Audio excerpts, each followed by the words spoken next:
going that way anyway. Yep. Let me just make a reminder of the 3-minute thing when people, it might just make a reminder at the beginning of the forum that we have set up.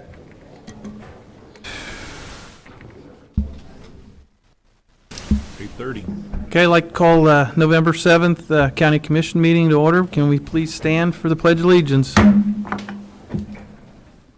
allegiance to the flag of the United States of America and to the republic for which it stands, one nation, under God, indivisible, with liberty and justice for all.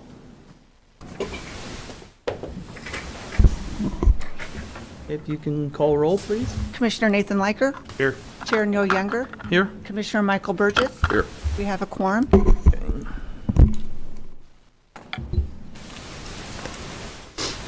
Okay, order of business. There's a couple of different ones. Number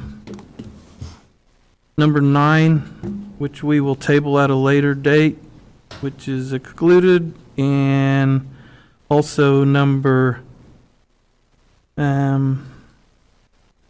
13 will be put up in place for number 8. So that should take care of that. And then also, when we do some of the items on the agenda, there will be a 3-minute time limit on there for speaking, so. Okay, prior minutes, we have a chance to look at those? Prior minutes look good. Okay. How about the consent agenda? Yeah. I'll move to approve consent agenda items A through G as presented. Second. Okay, we have a motion and a second. All in favor, say aye. Aye. Motion approved. Okay, anybody else in the audience out of the agenda would like to speak? Okay.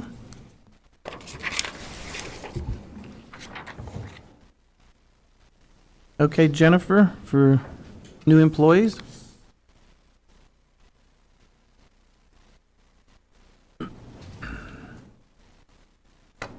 Good morning, Jennifer Taylor, Ellis County HR. It's been a busy and exciting month with a bunch of new hires. And so before I let Vern introduce his new hire, I do have 2 new legal assistants that have joined our team. I have Colleen Domi and Abby Anderson with our attorney's office. Good morning, Vern Reuter, Ellis County Treasurer.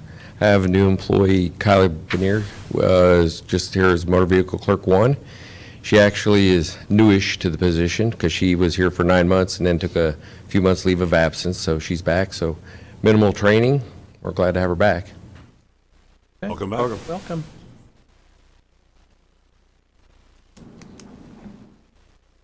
Okay, the Access Transportation Grant Support, Wade?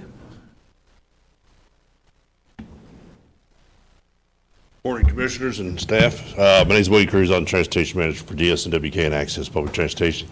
I'm just here again this year to request the signatures on the support letters for our 5310 and 5311 KDOT grants that we put in, and for the donation, or the commission had given us the funds to offset our support for public transportation here in Ellis County. So that is why I'm here this morning, basically just to get those letters of support for our KDOT grants, which are due here in the next couple of weeks. So, Okay. any questions for me? I'll take any if you guys have any questions for me. I have no questions. Okay. Commissioners, I'll probably recuse myself from signing the letters just as DSWK is my employer, just to avoid any Potential. potential. Okay, thank you. All righty. Good. Thank you, folks. Thank you, Wade. Y'all have a good day. You too. Haley with the Western Kansas Child Advocacy.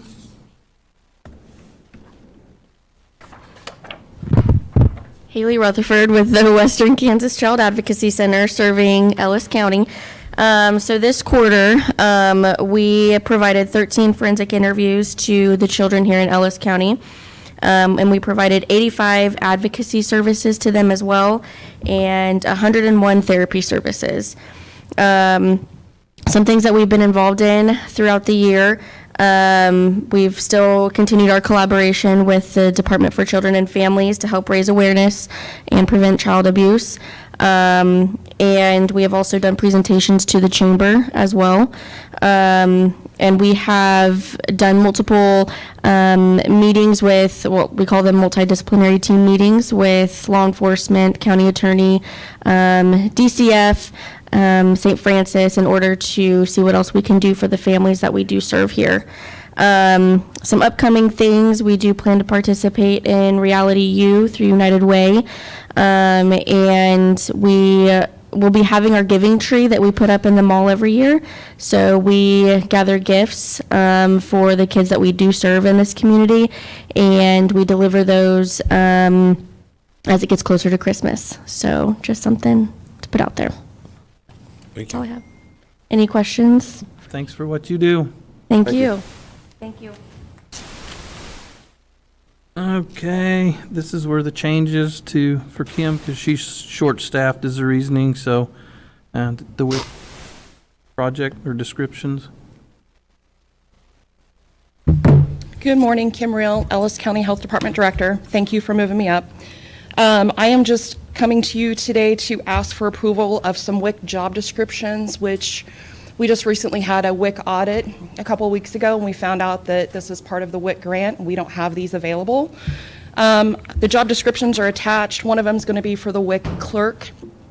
Christina Morales does that for us in our office. And then the other position that the WIC grant is asking for is an actual WIC public nurse job description. The job description that we had for Carla, because she is our WIC nurse, they did accept, but they want it to be more specific. I worked with Smith County to get theirs because they did have one that we could use. I also worked with Jennifer from HR to see if we'd had one in the past, and maybe it just kind of slipped through the cracks and we didn't see it in our actual job listings or job descriptions. This doesn't change anything for what we do. Our WIC program is one of the biggest programs that we offer at the health department. Prior to COVID, we had over 500 enrolled in that program.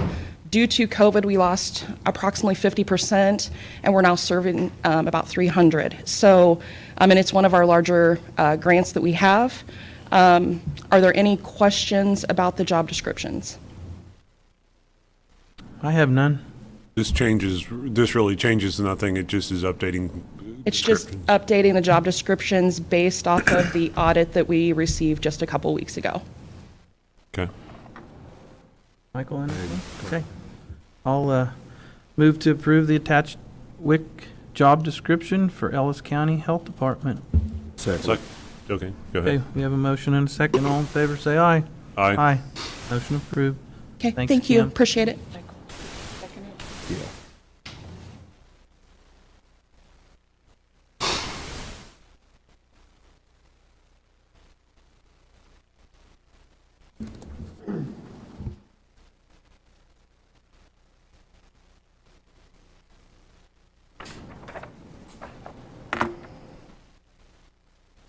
Okay, next on the agenda is the South Ellis Avenue. Brandon? Morning, Commissioners. Brendan McKay, Morning. Ellis County Public Works Director. So before you, once again, is what would you guys like to see done with Ellis Avenue, the south? We milled up sections last year on the direction of the commission in those bad areas. That's holding. As it was stated last year, it is failing in between those areas still. Not doing anything is not making the road better. And on the road tour, the commission saw, Nathan, I don't remember if you hopped out of the vehicle, but Michael and Neil, you guys did. I had the van pull over the pavement where we hadn't milled, and you could see how the pavement flexed, which shows there's no base underneath it. It's asphalt's flexible, but it's not that flexible. That's why we're getting the rutting and pushing. We need to do something to it. That's what's before us again. Recommendation would be to mill up those 5 miles like as discussed previously by adding that 2-inch lift of rock and mixing that in with the 10 to 12 inches of failing asphalt underneath. that would establish a new road base for future pavement or to leave as an unpaved surface. Okay. So let's walk through the process a little bit. We would go ahead and mill this up. What would be a time frame? Time frame, commission has discussed with me, they'd like to see it done this upcoming spring in '24. Or do you want? No, that's fine. Keep going. Yeah. Doing it this upcoming spring is it would be, there's never a good time to close a road. You're always going to impact something, whether it's school, whether it's the ag industry, whether it's our asphalt season, whether it's weather permitting. You don't want to tear up roads in the middle of winter with snow and ice coming and then force people onto unpaved roads or lesser traveled unpaved roads or force them into other counties' roads. So with discussion with the commission, decided that springtime would be the best to do that. Late March, early April. The weather should be on our side then. It's going to impact school, but it won't impact the other areas we discussed previously. Okay. And it would kind of expected time frame for it? If we were doing 1 mile at a time, it would take about a week and a half, rough estimate. But with doing 5 miles, and we can stagger it with the equipment, so they're not sitting and waiting for the next machine to finish its job, we're estimating about 5 weeks. 5 Because, total? yep, the way it'll work is the milling machine will get ahead of the rollers and packers. And when we were doing those patches, it took us a week and a half, 2 weeks, because I couldn't send the graders away for 30 minutes just to come back 30 minutes later to re-knock the material down. This way, the machine will get ahead, and the equipment will be right behind it, so they can keep leapfrogging each other and working ahead. That's why we're estimating about 5 weeks instead of, if it was a week and a half per mile, it taking closer to 8-9 weeks. Okay. And then we're contemplating going to a different work week at that point in time? We would go to our 4-day work week earlier than we normally do, just because of the travel time from where most of the employees report at that will work on this project. Traveling out to that area, we'd have less downtime for startup and shutdown. Okay. So upon completion of this, we would have a road that currently looks like the patched areas that were completed. Correct. So Okay. it's not white chalk, it's not black asphalt, it's a combination of both. It will be dustier than it is currently. There's currently no dust on the road, but as the commission saw, that dust settled out fairly quick, and it's a good hard base. Those patches are holding really well. And the dust will dissipate more if we get more Correct. rain and weather cooperates? Yeah, basically it'll work itself in there. That's why it takes time to do this and set it up. Okay. Left with a good product in the end. So, and if we complete this in, let's say, the April timeframe, 1st of May, if we can go ahead and put that into our sealant program, timeframe on that would be August at the absolute earliest? August, September at the absolute earliest. I recommend letting it sit for almost a full year and doing it the following spring if the commission does decide to seal on it. But the absolute earliest it would be good to go over it would be the fall 24. Because as the commission saw with that, it needs to settle. If we seal over it too soon, the settling will happen after we've sealed on it, and the road will be like a wooden roller coaster again. You'll have sloughing areas, you'll have soft pockets. It'd be good to leave it open so it can be worked and continue to shape it. So if we get ample kind of moisture and workable weather, will that increase the speed of settling and shaping? It can, yes. It's all You gonna, want to make sure you don't have a soft pocket or a spring that opens up if we get a lot of ample moisture. A spring could come up underneath, and I want to make sure that that's addressed properly before a seal coat would touch it. Because once it's sealed over, it's you done. never get it to match back up correctly. You'll see that imperfection. Okay. And this will not, once we're sealed, once we seal it, if that's the wish of the other commissioners, once we're sealed, once this is done, then it would be painted lines? Yep, it'd be painted with lines and be back on the asphalt system. Okay. Would that be considered an asphalt blacktop road at that point? It would look like an asphalt road, but there's no depth to the asphalt. It's sort of like Feedlot Road or sections of 280th Road down south of Munger. The county has incorporated rock into the failing pavement. and then put a seal over it. Usually you do a double seal, like a chip seal and a scrub seal, so you have 3/8 of an inch of asphalt over the top. It looks black. You would never know it wasn't a true asphalt road unless you put a hole in it somewhere. Okay.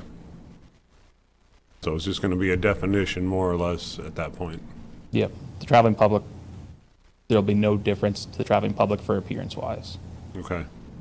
And then time frame, this is just going to be a process. It's not going to be milling and using hot mix and relaying hot mix. Correct. Okay. So, and with the seal coats, we don't close roads down to through traffic. That when we put those seal coats on, we may, in the fall, potentially shut it for a short period to do the seal coat. We'll see how it's performing and if the commission decides to go that way. Okay. Well, anything? Go back to the seal coat. So 5 weeks to mill, incorporate rocks and everything. Whenever we do the seal, though, we're not closing the road at that point. We just go over My intent it. would be not to close the road. If we found serious imperfections that need addressed, there may be sections we need to close. Since there's no side streets, we would just close all 5 miles. How do we address, we wait to seal it and we give it time and then find pockets or wherever. How do we We use a address base that? stabilizer. We'll over excavate, stabilize the base, put in good quality base material back in its place. And then on completion of it, once it's sealed and painted and everything else, where does it fall in line then as far as future maintenance? It would fall on the asphalt plan, so 6 to 7 years before another seal coat, or 6 to 7 years before it gets an inch of asphalt overlay on it and a seal coat, like the rest of the county paved system. So that seal coat will last about 6 or 7 years. That's What, kind of, yep. Seal coats, they're generally 5 to 7 or plus, depending upon material used, conditions it was laid in, and then traffic use. We've got some seal coats that have lasted quite a bit longer. They're less traveled roads. We have some seals that have not lasted quite as long because they're heavily trafficked. But the guidance on those is 5 to 7 years is what you estimate the life for and what you budget for. And it'll be, if there's potholes that, or imperfections that appear in between that 7-year cycle, we hold back some material to address those issues and smooth out the ride and fix imperfections. So it's not like we wash our hands of it for 7 years. It would be striped roughly, roads are striped every 3 years for the most part. There's a few that are striped every year. The concrete section of Old 40, because Nathan knows after driving that a lot, those pavement lines on the concrete section don't stick. They blow away, they fall off. So that section's done usually every year. The rest of the paved roads are done every 3 years. That's when your glass beads and your retroreflectivity of the pavement markings start to fail. Anything else, Michael? just a moment. My two things are, I would like to leave it set for at least a year. That way we can fix any fish ponds that are going to probably occur, They may not. and they may not. I guess the second thing is, what is our next availability in case our machine goes down? So now we were looking at 5 weeks or 5.5 or 6. Is there something that we could get just in case, that what if thing, so that road ain't, So there's multiple manufacturers that have a similar machine. okay? When our machine went down here about 2 months ago, they had a replacement for us same day. Okay, good. So doing it in the springtime, a lot of the shipments for those machines show up in that time. Rental fleet's coming back, so they may have a used unit that we could rent, or they would loan to us if we're still under warranty. So with our machine, it's still under warranty. The machine replacement isn't in our warranty, but Foley's been very good with us about providing us the machine replacement without having to pay the rental fee. Okay, so it'd be a matter of a phone call and Correct. hopefully next day delivery, okay, with the equipment. Okay. And then as part of that, the teeth we're estimating to use, so we used the normal teeth when we did these patches. They don't have they're not rated for going through this thick of pavement, even though it is failing. So we went through quite a few more teeth. PO is for the correct teeth for this application. And what we're estimating to use with holders as well for the whole life of this, 5 miles. We may need a little more, but we'll work that in our budget. If we don't use all of them, well, we'll have them, they'll last a long time in our rock pits. Okay. Or if we're doing this to other roadways that need base stabilized. I know we discussed that, parts of Pfeiffer Road, parts of Buckeye Road that need this treatment done to it, parts of Catherine Road. Can't just keep stacking up asphalt. If the commission saw when the state did 183 this past summer, they took 1.5 inches off and put 1.5 inches back. We've just added to our roads. So there's little organisms that eat the oil that's used in asphalt. So as we're climbing and climbing and climbing, what's underneath is all the oil's being eaten away. So now it's just loose, unconsolidated material underneath those. So periodically you need to go back through, get back down and create a new base for a road to sit on to make safe travel, make a good road system. Okay.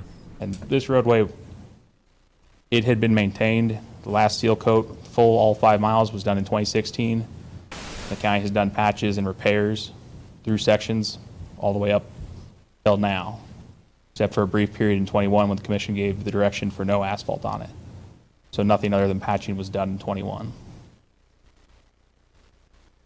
But this will completely, upon completion, this will completely regenerate the base, regenerate the top surface of the road, Correct. and put us on a path for longer maintenance. Maintenance. Yep. I mean, this road's been in use for 80, 100 years. Yep. So this will make this last another 80 to 100, hopefully, without major. I'd recommend reconstruction before we get to the 80 or 100 years, so we don't end up in the same situation again, but Okay. yes, it sets us up for the future, whether the commission decides to seal coat it or leave it as an unpaved roadway in the county. Okay. It won't be a rock road or a chalk road left unpaved if it's getting too dusty or dry. We've talked about putting a sand coat over it. That's worked well in other areas, putting a sand seal or sand with and incorporating that with the top. Becomes so hard that where we've milled rock into sand roads, it's hard to keep sand on the surface. It makes it a tight base and tight road surface to drive on. If we add sand to the top for purposes of shaping this throughout the summer until we were possibly seal it, how would we remove that? Would we pick up the sand or would we slide that off into the ditch? Either way, depending upon what's best available out there. It could be picked up, some will be used to fill minor imperfections. It can be windrowed up and loaded up in trucks. Or it could be kicked over the edge to make it more of a shoulder out there. There's not much of a shoulder No. that exists anyway.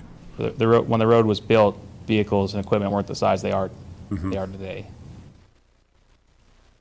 Final shape of the road, will it be more of a round, excuse me, will it be more of a rounded roadway or is it going to be just as sharp and steep as it currently is? It'll be rounded like the rest of the county unpaved system is, where you have a crown on it, so that way your moisture doesn't sit on the roadway and absorb in and soften your base. It'll wick off. Okay. But going over into the shoulder, will it be more of a straight edge shoulder? We're not going to be pulling any shoulder material up. We're going to more or less be milling our top surface and So when we base. mill that top surface, we actually stagger it and go over into the shoulder and stabilize the shoulder as well. So the driving lanes is going to be the same width, but there'll be additional stabilized edges. Okay. So it may present as a wider road upon completion. Correct. Just like the patches are now.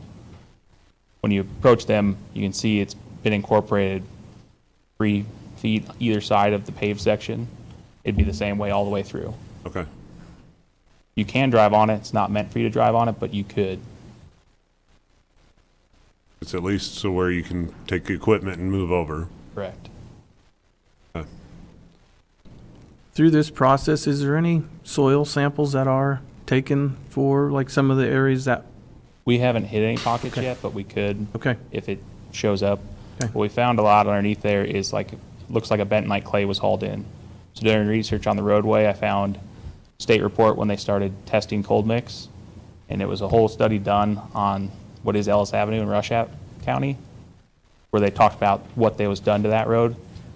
And what I found on that road is similar to what I found underneath this road. When this road was straightened out, long before I was down here and paved, they brought in like a bentonite clay, because that was what was thought of at the time, how you build a base. You put clay to make it impervious to moisture, which is great. It stops some of the moisture from coming up, but the moisture that hits the top has nowhere to go, and it sits in your base then and ruins the base. So a lot of this technical studies now say not to bring in bentonite clay or a shale layer like that to put underneath the pavement, because you want the moisture to wick away, not just, you want, if water comes up the top, you want it to fan out. Comes from the bottom, you also want it to fan out. With that impervious layer there, any water that comes from the top has nowhere to go, so it just sits and makes the limestone and the base soft.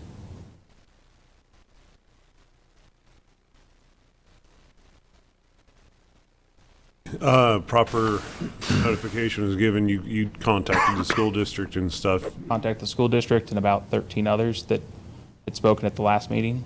Okay. And the school district, you have kind of alternate route for school district and travel and stuff like that? We spoke with them on this, and yes, they said they would have, we were going to be in contact further if this was approved with the actual dates, so they would make alternate travel arrangements. Okay. Is what, a year ago when this happened, the person I was talking to at the Ellis School District had left. So the new superintendent, it was their first week there, so this was completely out of left field. We had been in discussion with the school district, letting them know this was coming up. It just didn't get passed along. Okay.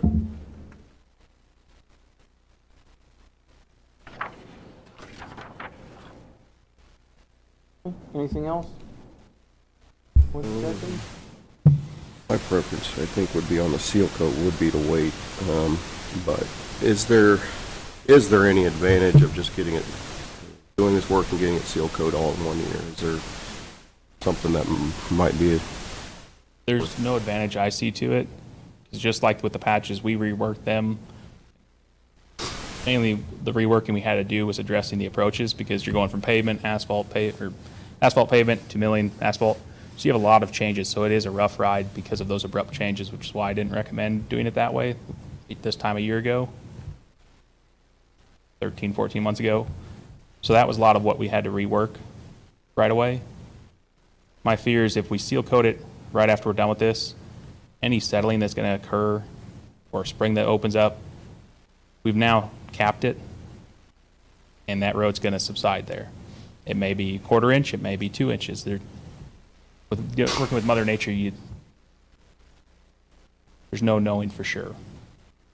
And with only hitting a few areas that were, the whole area was poor, but we're given the direction just to hit a certain number of areas. We didn't find those in those areas, but that doesn't mean that it's not in areas where we think it's completely fine underneath there. You don't know until you open it up. Kind of like a can of worms. Sometimes the spring's weak in the can of worms, sometimes it's more powerful and it jumps out at you. That's where the budget was set aside for this roadway, was when we find those areas, we'd have the money set aside for stabilization chemicals and materials, whether it's a road oil product, they call it, which has no oil in it, but it's the brand name they have, or a base 1 stabilization, or mag chloride or calcium chloride treatment to stabilize the base, or if we have to have different material brought in. But we as a commission, we've already somewhat allotted money for the sealant of this roadway. It was set aside for the base treatment. If it's not needed for the base treatment, we can move those funds over into sealing. And it wasn't all set aside for 24. Some of it was 25, 26. So we would have to go ahead, schedule, and pull those funds out. Okay. Well, what I would like to see us do, and I understand the attitude towards waiting, but I would like to at least state that we should look at sealing, but only upon that the road's worthy of it. If Mother Nature finally lets loose and rains and settles, it may be available to do it in August, September timeframe. And I would like to see us be able to do that and address it at that time. But I'd also like to know that we're going to go that route with it. And if we have to push it off because it settles or we have holes or we need to wait, that also needs to be available to be done too, and just roll it over to the 25. It's a matter of monitoring it. Like say if Mother Nature will allow us and give us some moisture where we can get a good compaction and a good base, then And you get the opportunity to see how it's behaving and how Sure. it's handling the traffic that loads on it. and then also, Brandon, on the alternate route that these people are going to have to take, those roads are in as good a shape as they can right now, correct? With as much moisture as we have, Okay. yes. I mean, Okay. with almost 1,400 miles of road, and Understand. most of those being unpaved, you just have to drive the conditions. Sometimes they're a bit dry, but we address problems area as quickly as we can with staff and equipment available. Okay. If I could snap my fingers and make it rain, and Commissioner Liker saw when we had the moisture last week with the map we created for roads we hit, we unfortunately can't touch every road, but we go after FAS routes first.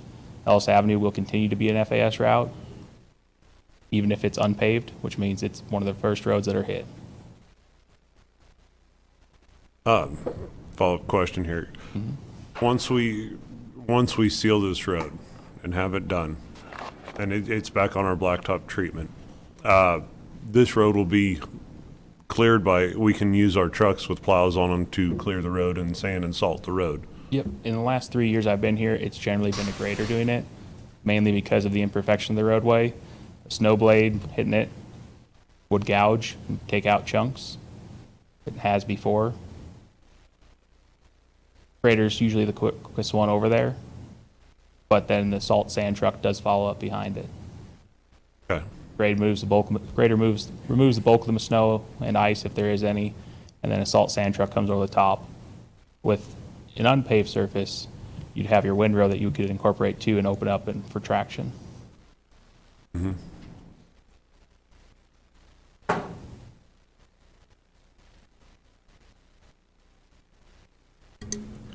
Okay. I'll step aside. Okay. Anyone from the audience want to? Okay.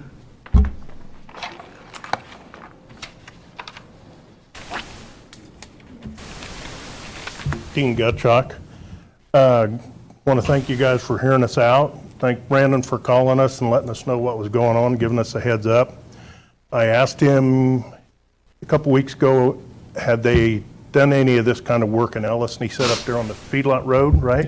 Yes, sir. Okay, just to make it clear, what part of the feedlot road, is it right there coming off that bypass curve?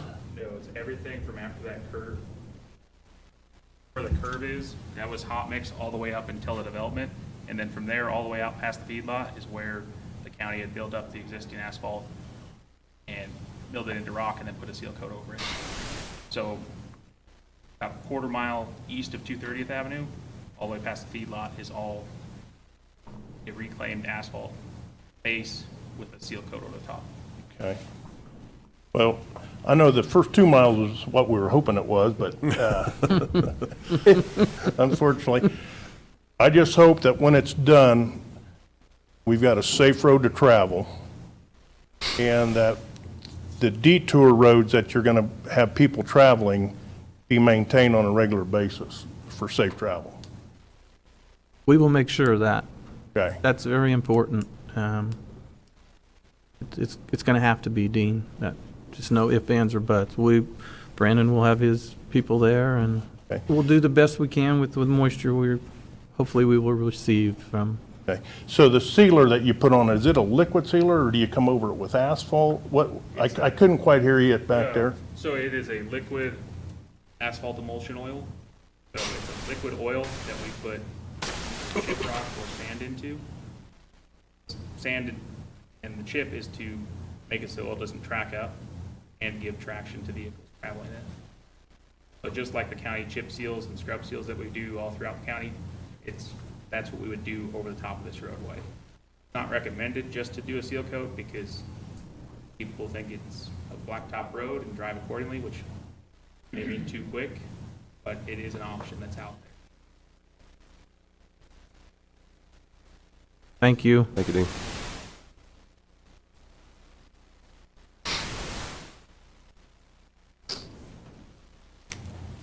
Hi, I'm Kaylin Petz. I am from Rush County, but I live on the Rush County, Ellis County line. I just want to know that, like, say in 10 years, if this stuff does start deteriorating, what's the plan? Are we just going to lay this, fix it, and leave it? Because that's what we're used to. We are just used to people just forgetting about us out there and that road just falling apart. Brendan, how many times did you check on that road in this last year? Quite a few. I was out there. Twice last week, but over the year's time, since it's been packing, how often have you been checking? Want to get up to the, 3 times a month. I have Brendan, you might want to get up to the, at least 3 times a month. We have 1,400 miles of roadway, so I can't touch every roadway each day, even if I drove way above the speed limit. So Because both times that it was bladed was after my husband called in, because it was so rough. I just want to make sure that we do this, it's not just going to get done real fast and then we are left with a mess. I just want to look at it not in just this year or next year fixing the problem. I want it fixed because this is our only road left. Liebenthal Road, they are tearing it up. So this is our only route. And it's not just McCracken people that are using this. It is a lot of people from out of the county coming into your county to spend their money. So I just want to make that clear.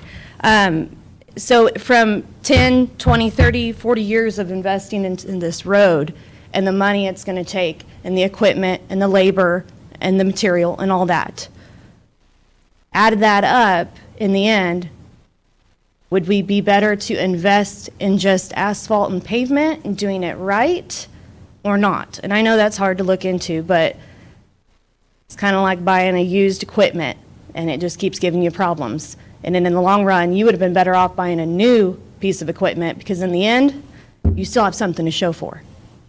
So, you know, in town, you know, put all this money towards different roads to make it nice, and people could just travel a mile out of the way and get where they need to go, right?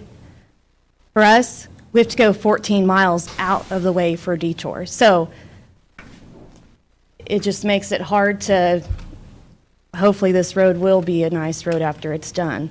The south 2 miles, that is the original road from original. It's got a good base and stuff. Is there any way we can patch that and chip and seal it and save those 2 miles? Would that even be possible? Those south 2 miles, they also have been overlaid and sealed throughout its life. So it's not the original when it was first paved. That was why those were the last 2 miles we were going to address. There's potholes forming in them. It's not at the point of deterioration like the north 3 miles are, but it's not far behind that. That was why it was recommended to do all of it at once. Instead of letting that south 2 miles go and get to the point that the north 3 miles are, best to do it all in one go. Doing it right is what we were trying to do. If we hired a contract, we're just trying to do it with our own forces and labor. If we hired out to have the whole road rebuilt, they would do the same process we're doing of reestablishing a base. It's just using county forces and county dollars, it's going to cost the county a lot less money to do the project. Was the geo layer laid down underneath those patches? No. Okay, is that something that you're gonna have to pull back up and lay back down? Because I know that was another thing that they had talked about of getting done, so that stuff doesn't keep coming up, the moisture. So the geotextile layer is laid down when you have like a concrete road and you're trying to put asphalt over it, keep the moisture to wick away. It's not used everywhere on all paved roads.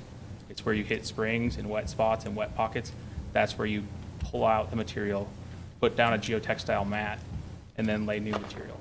The geotextile mat's only good to help wick moisture away so you don't You don't incur the cost for the whole stretch if you don't have to. It's only where it's necessary at, In quite a few spots on that road.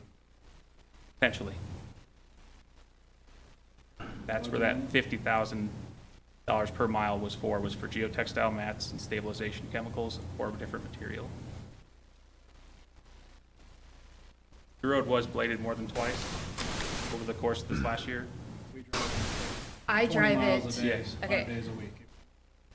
The reason why I'm passionate about this road is because I drive, I take my kids to school, and I come back. And then I go get them, and I drive back. And if they have practice, I go back in, and I drive back. I drive this road the most.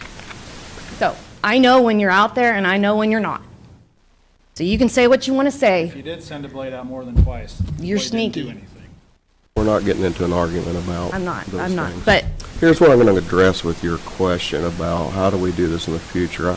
We can't promise anything as commissions, but what our commission has done, and if we can stick to it, and that's, commissions change, come and go, and those kind of things, but we have a 7-year plan. When we put our budget together, if anybody was paying attention, we put together, for the first time, an actual road and bridge plan. And that's why one of my questions to Brandon was, we seal coat this, where does it fall on our road and bridge plan? And he addressed that by saying it goes in 7 years later. So I'm looking at our road and bridge plan right here out of our budget. In 2029, Ellis Avenue, overlay and seal from 700th to 1100th Avenue, 5 miles. So that's already in our budget for 2029. So we get this road completed, it likely shows up in 2030 now for seal and overlay, and we'll discuss those things, but it comes onto our road maintenance plan now. So that way, future commissions have the roadmap, pardon the pun, on how to maintain these roads going forward instead of jumping around and waiting and pushing the can down the road. I think what we're trying to get done with this commission is let's address it to a standard that's appropriate for the time being, and then get it on our road maintenance plan so that way we can, it doesn't fall apart. so it doesn't fall apart. That's the problem. That's how I address the question of what happens 10 years from now.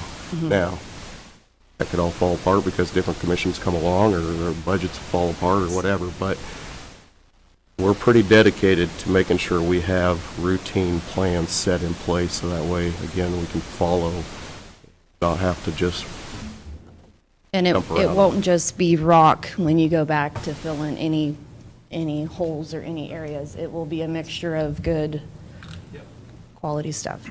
Okay, thank you. Thank you. Thank you. Thank you.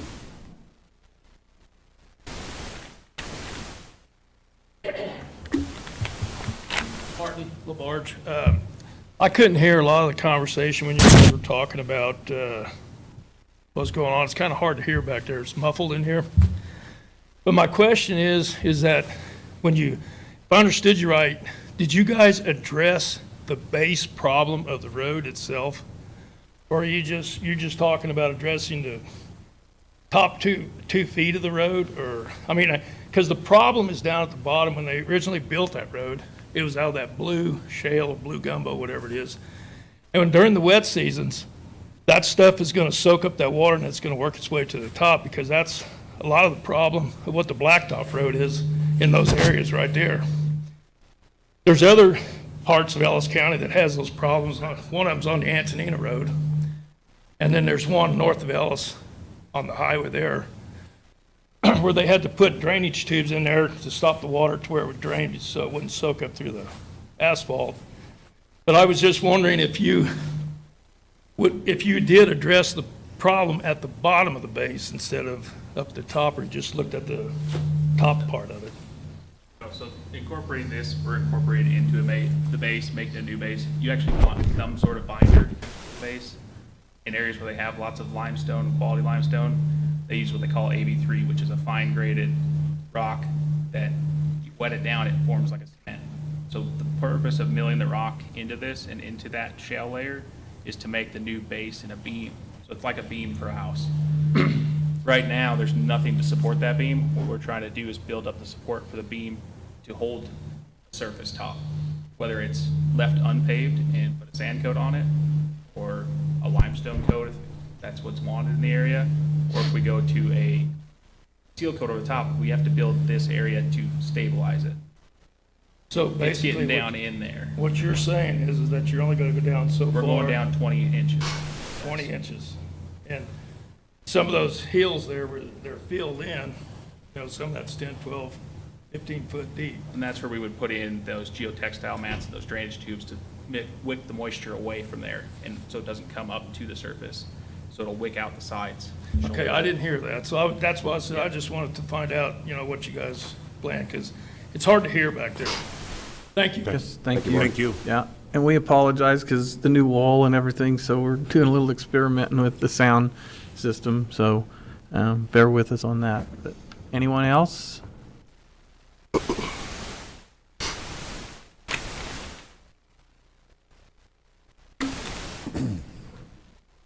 Hello, my name is James Unrein, and glad you guys are doing what you're doing, and I'm appreciative of it. And the only thing I've got to ask is, Brandon, I'm kind of optimist. I'm hoping maybe next March and April we get some rain. Is there any way they could start while it's dry now in the next month or two? Or I know you've got a schedule, so that's all I'm asking. Is there any way you could do it while it's dry?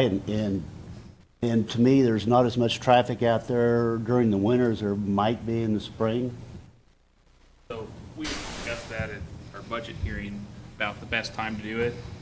Like we said earlier, never a good time to close a road. But hopefully March and April is raining. You might hope too. I hope you're right. But, used to it, doesn't anymore, but I mean, just, Doing it in the winter, our concern was we'd be sending people on other counties' unpaved roads that may not be as well-maintained. They may not have the staffing to maintain those roads. And then also with the freeze thaw, we're getting freezing temps. We're putting water in this when we're compacting it and working it.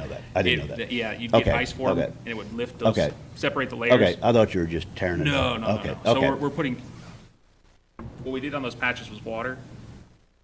See how that held. If it didn't work with just water, because you have to have water for compaction. Mm-hmm.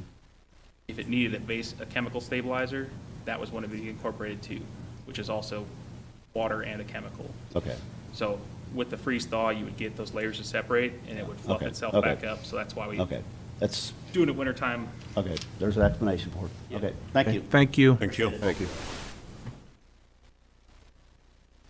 Anyone else? Okay. Thanks for the opinions. Okay. Well, with that, I would move to approve PO 7763 to Foley Equipment in the amount of $34,326 for cutting bits and holders. Second. Okay, we have a motion and a second. All in favor, say aye. Aye. Motion approved. And I know it's not on our agenda, but I would also like to at least put in front of the commission that we plan or somewhat schedule the seal coating for this road treatment upon completion in September or August. Granted that conditions allow, and that we at least readdress the issue at that point in time. Okay, that we can monitor. If not, the people that are traveling, that will let us know too, because it's not a point that we just go out to that road. I know we have sprayers, mowers, maintainers, but that's few and far in between. But yeah, if Brandon is satisfied with it, If the I feel road condition allows for at are that right. time, yep, then we I'm good with that. address it. Would you like me to bring it up back in August, September, bring the agenda item to the commission then to discuss the paving of it? 'Cause it's not Like it, yes, and- officially budgeted in our capital plan, and this would be a change to the capital plan. correct. So I'd at least like it brought back in front. That way we have the chance to discuss it and address it.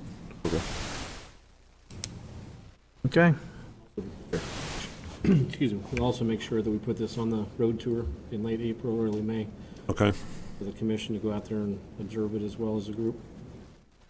We're going to put this on the Ellis Avenue on the road tour, so the commission has, goes out, revisits the road and sees how progress is being made and how it's laid in.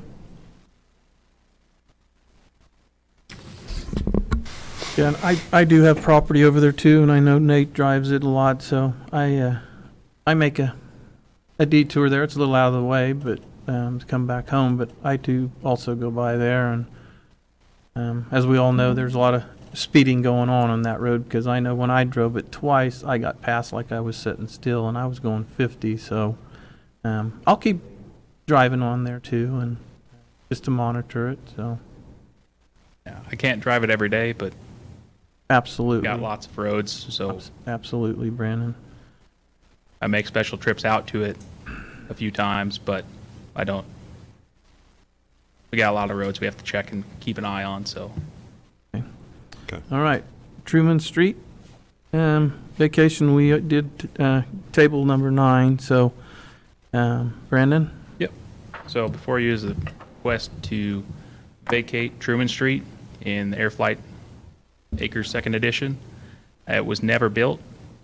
They don't intend on building it. They would like to split the lots into 2 5-acre lots, make it more attractive for potential buyers and development. It matches the lots that are being sold in the area and the other developments. So this roadway was never built. It's not going to stop anyone's access. It's not going to vacate the portion that was never built in the other addition that would meet up with this one. It's currently being used as a driveway by appearances. So it does no harm to the county to vacate this stretch of road, and the developer requested it. Has there been any complaints upon it? Just that the developer would like it closed. There's no homes built out there currently. I didn't know if you had, because was it published? And okay, and then did we receive any complaints or any Nothing through the correspondence? clerk's office. Nothing to my office, and I didn't get a return. I sent the mail out certified to the developer, who's the adjoining landowner, like we have to do per statute, and I got no response back to that. I know James Mice with Driggs Design was the one who brought it forward from the developer. And you heard anything, James? Okay. Those I know the one individual that lives on the one side of it, and he was all for it, so no complaints that I've heard. Yeah. Well, I'll move to approve resolution number 23-22, vacating the county's right-of-way for Truman Street in the Air Flight Acres addition. I'll second that. Okay, we have a motion and a second. All those in favor say aye. Aye. Motion approved. Okay, you may as well just stay there, Brandon. The I-70 and 157 bridge replacement. Yep. So the commission's aware 157 overpass is being replaced and modernized with turning lane or 3-lane bridge that's being built. As part of that project, they're going to be addressing the exit and on-ramps there that are not currently to state spec for what they have for distances. As part of that, they're going to encroach where Fairground Road currently sits. So as part of this project, they're going to be relocating Fairground Road to basically where Ennis's driveway currently is where it's going to come in, and that'll be where Fairground Road now starts, which will be a big improvement to safety, because I know I've seen it before. It's almost happened to me right after I started. I almost turned on the exit ramp trying to get to Fairground Road. So this will help improve the safety in that area. And then the city will take ownership of the Fairground Road all the way through Ennis's property up until the Ellis County Fairgrounds property line. So city will have a new road that'll be theirs through there. We'll have a half mile less on our road system. We'll still be just under 1,400. But this is the agreement with the state for that project. It's no cost to the county. It's just saying we're acting party in this, and we agree to it, giving up our right of way and having a new roadway built. No, Okay, any concerns? I have no concern. I'm glad that that road's getting moved. You and me both. That is a good safety thing to happen for our community. Yep. Yes. Okay. So I'll move to approve the attached I-70 exit 157 bridge agreement with KDOT. Second. Okay, we have a motion and a second. All those in favor say aye. Aye. Motion approved. I have that here. Okay. Oh, I'm sure it's Okay. on one spot earlier. Thank you. Okay, thanks, Brendan. Mr. Reuter, Treasury update?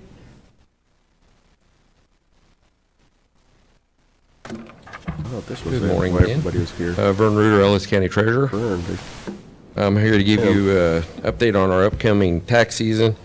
The Treasurer's Office is responsible for the tax billing, collection, and distribution of tax monies, and we should have the 2023 tax statements rolled and in the mail by Thursday. By December 20th, we project collecting around $38 million of the $58 million in taxes for the first half of '23, and distributing back to the taxing entities in Ellis County around $25 million on January 20th. As you can see from the 2022 tax season, we've collected about 99.3% of taxes. Collecting taxes is an ongoing process. I've given you the last 5 years of collections, and you can see we get closer to 100% every year by collecting from previous years owed. This brings me to our escrow program with the county. The Treasury is excited to expand our escrow program, letting citizens deposit money monthly on the 5th or 20th into an escrow account for their property taxes and/or motor vehicle transactions. With the assistance of the Treasury, we can provide an estimate of how much money you need to cover your taxes, with the minimum being $25 a month.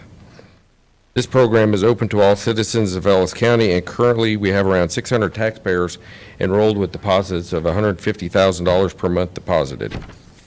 The Treasury will then pay what the taxpayer owes with their escrow for taxes or motor vehicle and inform them if there is a difference needed. This money can be pulled out at any time by the taxpayer because it is their money.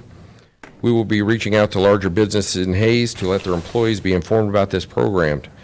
This process can help people better budget for tax time and motor vehicle transactions. The next item I wanted to discuss is that county treasurers act as agents of the state of Kansas for providing motor vehicle services. The current fee model used to support these services apportions to approximately 85% of all fee revenue to the state, with 15% remaining to the counties. Presently, the fee revenue collected by Kansas County treasurers is not sufficient to cover the operational costs of providing state-mandated services. This issue is compounded by the fact that motor vehicle fees are set in statute and have remained static for many years depending on the fee. Kansas County treasurers must rely on ad valorem tax to support the properly fund motor vehicle operations. Ellis County faces significant challenges in terms of revenue support for providing motor vehicle services. KSA 8-145D was amended in 2013 to include an optional facility fee that could be applied to title and registration transactions performed in the county office. In 2023, the Ellis County Treasury Department has implemented this facility fee of $2.50 to each title registration renewal transaction performed in our office. This additional revenue, which will be about $50,000 in '23, will still be insufficient to fully fund our motor vehicle operations. Many counties implement this fee to fund motor vehicle transactions, ranging from $1.50 in Reno and Lyon County to $2.50 in Marion, Ellis, Barton, Miami County, to up to $5 in Douglas, Johnson, Seward, Butler, Sedgwick counties. The bottom line is that we are now at 65% funded for our motor vehicle department, and by supplementing the budget with this fee, we have reduced our treasury budget from $452,000 in 2022 to $367,000 in 2023, which is paid with ad valorem taxes. All Ellis County residents, even those who do not own property but drive a vehicle, will help fund the motor vehicle operations with this fee and not use as much in ad valorem tax to supplement the state-mandated motor vehicle department. On another note, Ellis County is also a Fort Hays State Tiger partner, and the Treasury Department has agreed to help promote the Fort Hays Tiger Tag. There is a $30 tag royalty fee, which is tax deductible, and $25 of this supports Fort Hays State scholarships. This year, Fort Hays State will receive around $14,000 for scholarships from Ellis County residents purchasing tiger tags. And then the last thing I want to talk to you about is the county's investments. For 2023, the interest on investments will be around $1.6 million, with an average rate of a return of 4.2%. Working with various banks, we have many investments already locked in for 2024, and Fed rate projections should stay above the 4.2% we average for this year.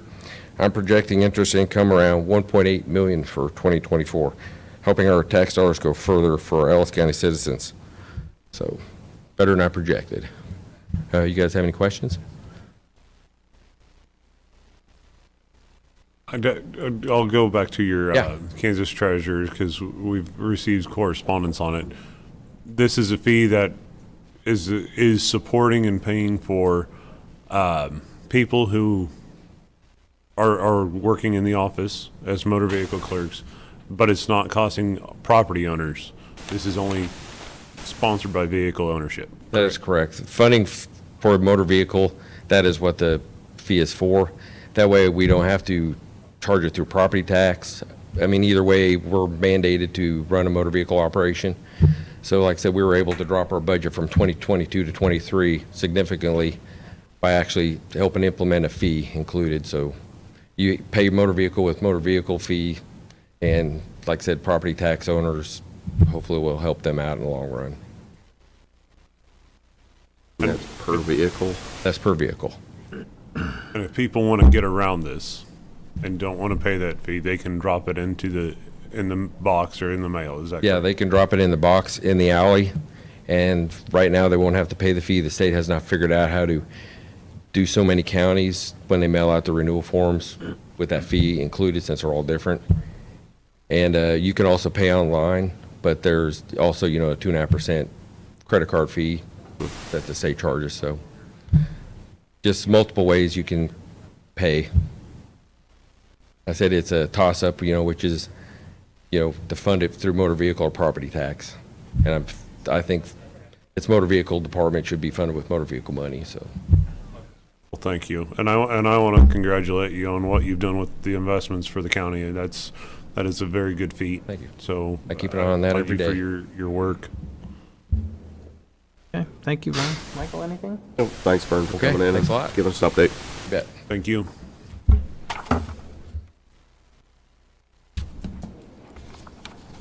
Okay, noxious weed position, Darren? Good morning, Commissioners. Darren Myers, County Administrator. The next item for discussion is to ask the Commission for approval to hire another position, weed control technician or equipment operator, whichever the qualifies best, or the best applicant would qualify for. As the Commission is aware, in 2024, you approved increasing the staffing at Noxious Weed Department by 2. We had an open position within Public Works, and they've been under budget, so we had a good applicant, and so we hired early for that one other position. But now, since we're encroaching on 2024, and by the time we actually would open this position, get some applicants, interview, they would give their 2-week notice at their current job. We're probably already looking into December, but we're looking at the noxious weed budget. They are under budget this year because of, as Nathan and Neil, you guys know, the weather we haven't got has not been very good to, I guess, the growth of noxious weeds, and they're using a lot more chemicals, but also the price of chemicals have went up 40-50%, and people aren't buying as much as well, so they are under budget. They have the budget room to hire this position early, and it is being advertised. We just have not got it. We've got one applicant so far, and but before we had offered anything, we wanted to make sure the Commission was okay to hire this position possibly about a month early before the 2024 budget starts. With being under budget, this will really have no financial impact on our 2023 year-end budget. Correct. Even if it does start raining and weeds go crazy over the next weeks, they'll still have plenty of funding to make sure that they won't go over budget. Okay. I have no problem with it. Sense to me. Get going. Get it going, get it done. Jennifer's in the audience, so she'll lead that. Okay. To the next step then. Thank you. Okay, thank you. Okay, 2024 Commission Chair Darren. This is just to confirm, I've spoken with each of the commissioners individually. Just wanted to make sure that as a group and an open session, that the commission is favorable of who will be the board chair for the Board of County Commissioners next year. As the current vice chair, Commissioner Liker would move up to the chair, then Commissioner Burgess would become vice chair, and then current chair Younger would move into that third chair seat for the board. And the reason we're asking this for now is so that way Bobby can send up the information into CIC and get the signatures processed, so that way we can have checks printed in 2024.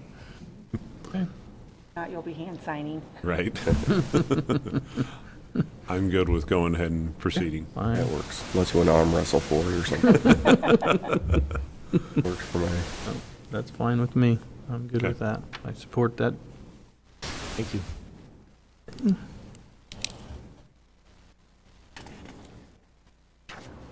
Okay, Kansas Firefight Recruitment and Safety Grant, Darren? The next agenda item is just to ensure that the commission will allow us to accept grant money from the Office of the State Fire Marshal to help assist the fire district purchasing some Wyland helmets as well as additional Wyland boots. As the commission is aware, we applied for a different grant earlier in the year, which allowed the fire district to start buying the Wyland boots, which are more of a lace-up style boot instead of having the firefighters wear the structural fire boots were essentially more like a clown boot. They're loose fitting, they're heavier, and they're not really adequate to add on a grass fire, tech rescue incidents. We received that one grant earlier in the year to purchase about 35 pairs. This will allow us to purchase another 12 boots, which will essentially outfit about half the department, and then we'll continue to apply for grant funds next year.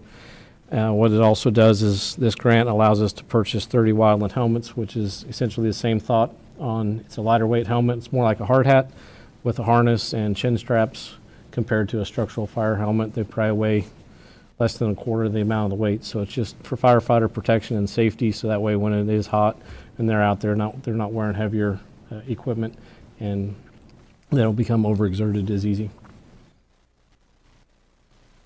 That was one of my questions. How are our people liking them? The much lighter. Everybody's good with those comparing to.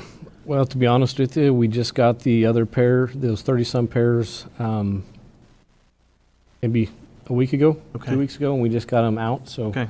they haven't been used a lot, but we have probably outfitted, I would say, 80 of the 96 firefighters. A majority of them have been sized. We bought a sizing set, and everybody is to wear them.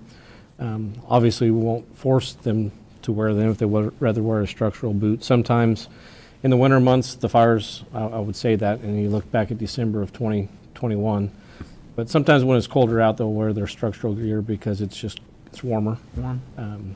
So this is kind of more for all purpose all year, and the boots are also quad certified, so they can wear them on our technical rescue team that we're on with the state. They can wear them on EMS incidents. They're pathogen protectant, and then they can also wear on wildland fires. So it gives them an actual more of a work boot to wear rather than that big structure boot. Okay. We will move forward with it then. Thank you. Good. Okay, County Administrator report. Darren? I have nothing this morning. Okay. County Commission reports. I did have a conversation with some department heads, and I'd just like to encourage the general public, if they may be listening, to check out and see if there's positions such as on our volunteer fire department or on our EMS. We're always in need of good people to work, and even all our other departments, we're always looking for the right people. So I would just like to put that out there for the general public to know. I believe the only positions we have open are an EMS and then we're jailer. Got that film. So noxious weed, EMS, and then the fire department are the only positions currently open. It's probably, knocking on wood, the closest we've been to full staffed in the entire county in years. Good. Well, then it's all, our public safety and health is in our taxpayers' hands. So if they want to volunteer, we're always looking. Have we hit that magical number yet? Okay. We're close. 100? Oh, and I'd also like to congratulate Darren on his appointment to on the state firefighter Vice Chair. The vice chair's position with Yeah, the state. vice president for the Kansas State Association of Fire Chiefs. Thank you. So, congratulations. Yep. Also, what an honor, especially coming from Ellis County. Way to go, Darren. Thank you. Michael, any? No, just go vote. Today's the last day. Put your ballot in. Yes. Everyone counts, so, and not only that, if, Clock. Until 7 o'clock tonight, yes. also, you know, when you guys are out and about, thank any vet that you know, because Veterans Day is coming right up here, so very important what they've done for us to make it safe. So, It is if I can interject, you just remind me of that. We did, the commissioners did pass the resolution for Operation Greenlight, so our county facilities at the Law Enforcement Center and EMS and the courthouse, and then hopefully he got the lights to work at the health department. They all should be shining green every night this week to recognize the services our veterans have given to us. Awesome. Excellent. okay.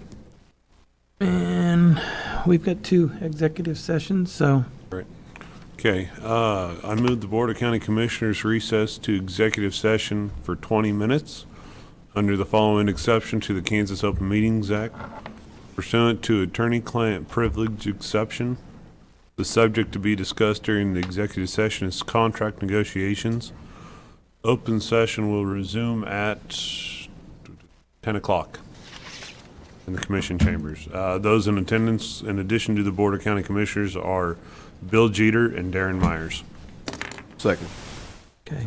Motion and a second. All in favor, say aye. Excuse me, say aye. Motion approved.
No decisions were reached.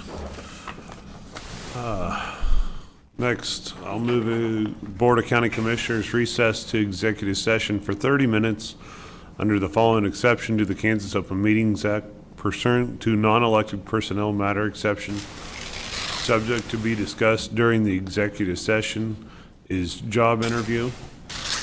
Open session will resume at 10:30 in the commission chambers. Those in attendance, in addition to the Board of County Commissioners, are Eugene Ripp and Darren Myers. Okay, I'll second it. I was wondering why you were Aye. hanging around.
No decisions were made. Okay, meeting adjourned at 10:35. Michael with this yours?